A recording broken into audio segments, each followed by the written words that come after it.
அபிரகாம் வணக்கம். ஹோர்முஸ் நீரிணை தற்போது போரின் மையப்புள்ளியாக முக்கிய புள்ளியாக மாறி இருக்கின்றது. அதை சுற்றிதான் அடுத்தடுத்த நகர்வுகள் நடந்து கொண்டிருப்பதை பார்க்கின்றோம். அதில் மிக முக்கியமாக தற்போது நடந்த நிகழ்வு என்பது மேலும் பதற்றத்தை அதிகரிக்க செய்திருக்கிறது. அதாவது ஹோர்முஸ் நீரிணை கடக்க முயன்ற 3 கப்பல்கள் மீது ஈரான் துப்பாக்கி சூடு நடத்தி கப்பலை சேதப்படுத்தி இருக்கிறார்கள். பனாமா, லைபீரியா நாட்டுக்கு சொந்தமான 3 சரக்கு கப்பல்கள் மீது ஈரான் துப்பாக்கி சூடு நடத்தியிருக்கிறார்கள். ஹோர்முஸ் நீரிணை கடக்க முயன்ற போது இந்த சம்பவம் நடைபெற்றிருக்கிறது. அப்போது இந்த பனாமா, லைபீரியா நாட்டை சேர்ந்த 3 சரக்கு கப்பல்கள் ஹோர்முஸ் நீரிணை கடக்க முயன்றது. அந்த வழியாக அந்த பகுதியை கடக்க நாங்கள் அனுமதிக்க மாட்டோம் என்று ஈரானுடைய புரட்சிகர காவல் படை எச்சரிக்கை விடுத்திருக்கிறார்கள். அதையும் பொருட்படுத்தாமல் அந்த கப்பல் ஹோர்முஸ் நீரிணை கடக்க முயன்ற போது துப்பாக்கி சூடு நடத்தப்பட்டிருக்கிறது. இந்த துப்பாக்கி சூட்டில் 3 சரக்கு கப்பல்களும் சேதமடைந்திருப்பதாக கூறப்படுகிறது. இது மேலும் அந்த பகுதியில் பதற்றத்தை அதிகரிக்க செய்திருக்கிறது. இதனுடைய ஏன் இது தொடர்ந்து இது போன்ற நிகழ்வுகள் என்பது ஈரான் மேற்கொண்டு வருகிறார்கள். இதற்கு முன்னதாக கூட கடந்த 19ஆம் தேதி அன்று ஈரான் ராணுவ படகுகள் சில எண்ணெய் கப்பல்களை நோக்கி துப்பாக்கி சூடு நடத்தினார்கள். ஹோர்முஸ் நீரிணை கடக்க முயன்ற சில எண்ணெய் கப்பல்களை நோக்கி துப்பாக்கி சூடு நடத்தினார்கள். அதில் மிக முக்கியமாக 2 இந்திய கப்பல்களும் அடங்கும். 2 இந்திய கப்பல்களையும் ஈரான் துப்பாக்கி சூடு நடத்தி சேதப்படுத்தியது.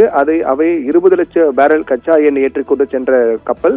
துப்பாக்கி சூட்டில் கப்பல்களுக்கோ அல்லது அதிலிருந்த ஊழியர்களுக்கோ எந்த சேதமும் ஏற்படவில்லை என்றாலும் கூட இந்த நிகழ்வு ஹோர்முஸ் ஜலசந்தியில் இந்திய கொடியுடன் வந்த கப்பல் மீது கடந்த 19ஆம் தேதி என்று இதே போன்று ஒரு தாக்குதல் துப்பாக்கி சூட்டை ஈரான் நடத்தியது. இதற்கு மத்திய அரசு கடும் கண்டனம் தெரிவித்திருந்தார்கள். அதன் தொடர்ச்சியாக தற்போது மீண்டும் அது போன்ற ஒரு சம்பவம், ஆனால் இந்திய நாட்டுக்கு சொந்தமான கப்பல் அல்ல, இந்தியாவை நோக்கி வந்த கப்பலும் அல்ல, பனாமா, லைபீரியா நாட்டை சேர்ந்த சரக்கு கப்பல் மீது தாக்கப்பட்டிருக்கிறது. ஏற்கனவே ஹோர்முஸ் ஜலசந்தி அமெரிக்கா முற்றுகையிட்டு வைத்திருக்கிறார்கள். அதாவது போர் நிறுத்த நடவடிக்கை என்பது தொடரும். ஈரான் மீதான போர் நிறுத்த நடவடிக்கையை பொறுத்தவரையில் ஈரான் எங்கள் ஒப்பந்தத்தில் கையெழுத்திடுவதற்காக பேச்சுவார்த்தை நடத்தும் வரையில் போர் நிறுத்தம் என்பது அமலில் இருக்கும். ஆனால் அதே சமயத்தில் ஹோர்முஸ் ஜலசந்தி, குறிப்பாக ஈரானுடைய துறைமுகங்கள் முற்றுகை என்பது தொடரும் என்று அமெரிக்கா தெரிவித்திருக்கிறார்கள். இதற்கு ஈரான் கடுமையான எதிர்ப்பு தெரிவித்து வருகிறார்கள். எங்களுடைய துறைமுக முற்றுகையை நீக்கப்படும் வரை நாங்கள் பேச்சுவார்த்தைக்கு வரமாட்டோம் என்று ஈரான் திட்டவட்டமாக தெரிவித்திருக்கிறார்கள். அப்படி இருக்கக்கூடிய சூழ்நிலையில் பேச்சுவார்த்தை நடைபெறுவதற்கு வாய்ப்பு இல்லை என்பதுதான் தற்போதைய நிலவரமாக இருக்கிறது. அது மட்டுமல்லாமல் ஈரானுடைய துறைமுகங்களை அமெரிக்கா முற்றுகையிட்டு வைத்திருக்கக்கூடிய காரணத்தால் ஈரானுக்கு அது மிகப்பெரிய பொருளாதார நெருக்கடியாக மாறக்கூடிய அபாயத்தை நோக்கி சென்று கொண்டிருக்கிறது. ஏனென்றால் ஈரானுடைய துறைமுகங்களுக்கு செல்லக்கூடிய கப்பல்கள், அதே போன்று அங்கிருந்து வெளிவரக்கூடிய கப்பல்களுக்கு மட்டுமே அனுமதி இல்லை என்று அமெரிக்கா அதை முற்றுகையிட்டு வைத்திருக்கிறார்கள். மற்ற வளைகுடா நாடுகளில் செல்லக்கூடிய கப்பல்களுக்கு எந்தவித பாதிப்பும் இல்லை. இது ஈரானுக்கு மிகப்பெரிய நெருக்கடி உண்டாக்கி இருக்கிறது.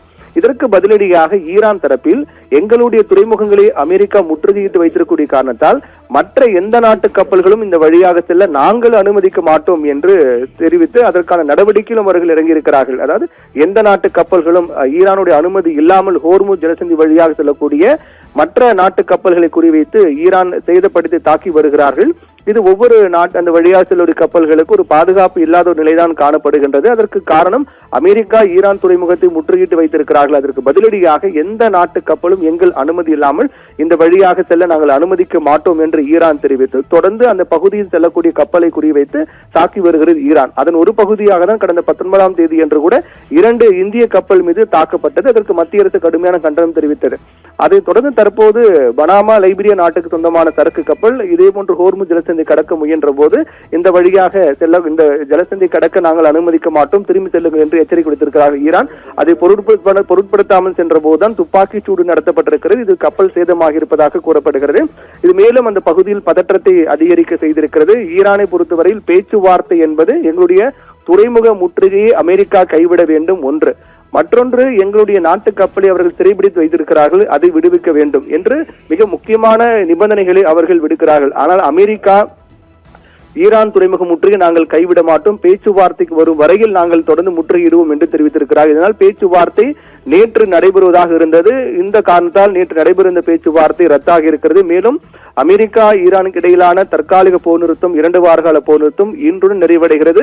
இதற்கு பிறகு ஈரான் பேச்சுவார்த்தைக்கு வரும் வரையில் போர் நிறுத்தம் அமலில் இருக்கும் என்று தெரிவித்திருக்கூடிய அமெரிக்கா ஈரான் துறைமுக முற்றுகை மட்டும் தொடரும் என்று தெரிவித்திருக்கிறார்கள். இதுக்கு பதிலடியாக ஈரானும் அந்த வழியாக செல்லக்கூடிய கப்பலை குறிவைத்து தாக்கி வருகிறார்கள்.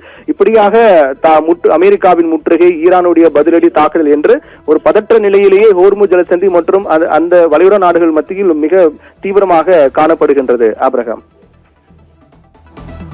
தகவலுக்கு நன்றி பிரவீன்குமார்.